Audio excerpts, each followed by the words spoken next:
Bagi pengenalan, propagasi tumbuhan adalah proses percambahan tumbuhan secara semula jadi ataupun menggunakan bagian vegetatif seperti daun ataupun akar untuk meningkatkan jumlah tanaman dan pada masa yang sama mengekalkan sifat sedia ada ataupun membuat variasi baru yang bersesuaian dengan keperluan pertanian, hortikultur, dan pemeliharaan. Oke, seterusnya saya akan membentangkan bahagian kajian literature ataupun literature review. Terdapat 3 literature review yang kami dapat. Yang pertama adalah pembiakan keratan, yaitu cutting propagation.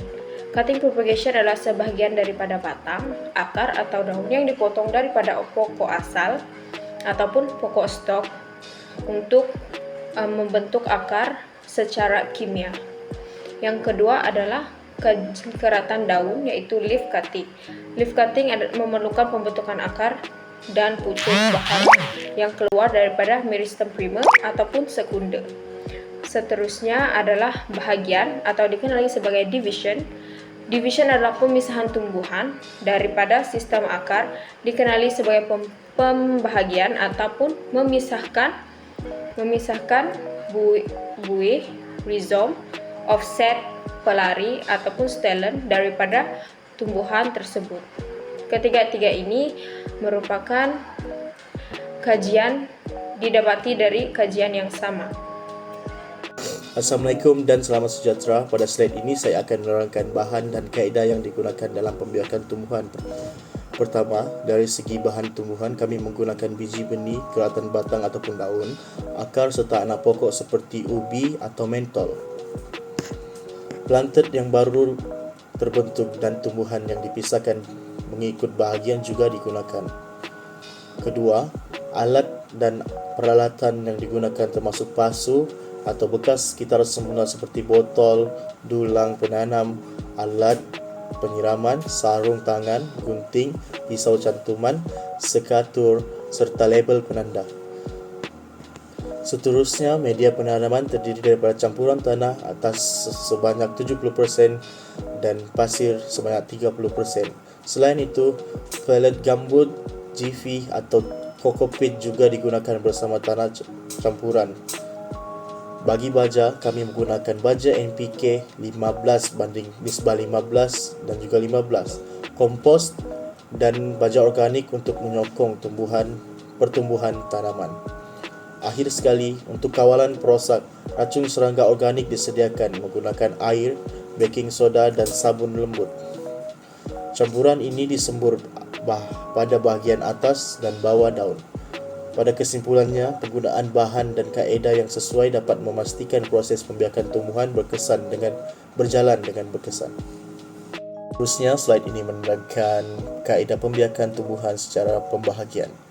Pertama, pilih tumbuhan matang yang sihat dan mempunyai banyak pucuk. Kedua, keluarkan tumbuhan dari tanah atau pasu dengan berhati-hati.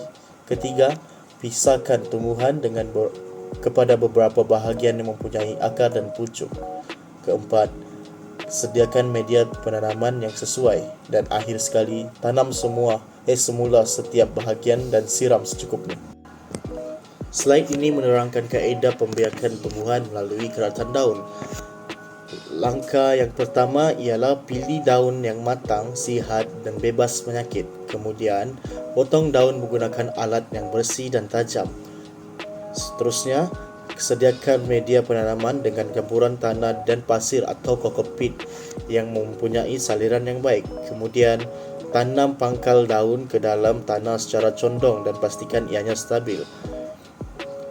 Seterusnya, pastikan tanah sentiasa lembab dan letakkan kawasan yang terlindung dari cahaya matahari ataupun secara tidak langsung. Akhir sekali, pantau pertumbuhan akar selepas 2 hingga 4 minggu. Oke, masuk dalam keputusan pula daripada data yang diperolehi, kaedah stem cutting mencatatkan 2 kematian, menjadikan kaedah dengan kadar kematian tertinggi mungkin disebabkan oleh akar gagal terbentuk pada peringkat awal.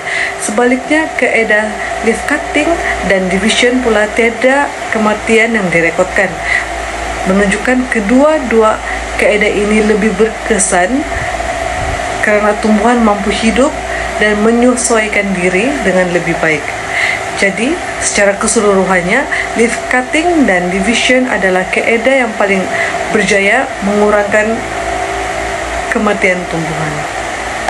Assalamualaikum, saya Sazliana binti Michael, nombor matrik PF24160355. Saya akan menerangkan keputusan dalam amali ini.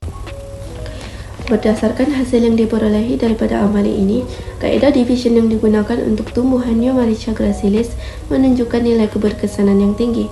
Kaedah ini terbukti sesuai untuk pembiakan vegetatif.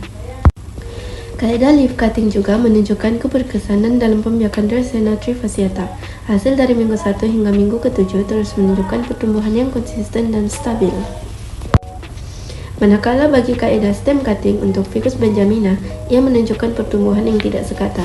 Hanya sebahagian tumbuhan sampel menunjukkan peningkatan dan sebahagian tumbuhan mengalami kematian. Alhasil, kaedah ini didapati kurang berkesan serta memerlukan pengurusan yang lebih teliti.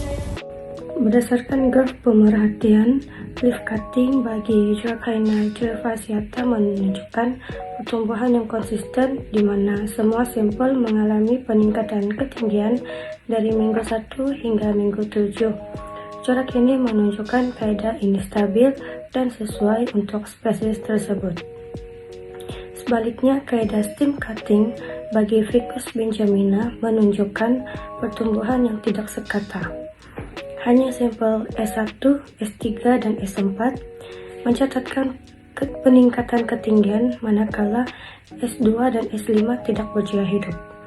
Kesimpulannya, keberkesanan pembiakan vegetatif bergantung kepada spesies tumbuhan dan kaedah yang digunakan, serta memerlukan pengurusan persekitaran yang sesuai. Rancangan yang kedua ialah kadar kejayaan 86.67% membuktikan keberkesanan kaedah keratan daun dan pembagian berbanding teknik lain. Kaedah ini memudahkan pembentukan akar yang lebih stabil sekaligus menyokong pembentukan vegetatif yang cergas. Hasil ini menekankan kepentingan pemilihan tisu penderma yang sehat serta kawalan persekitaran tapak sembahyang yang tepat bagi memaksimumkan daya tahan tumbuhan. Kesimpulannya, propagasi sangat penting untuk mengekalkan kelangsungan sesuatu spesies dan adaptasi terhadap alam sekitar pada masa yang sama meningkatkan hasil toyan.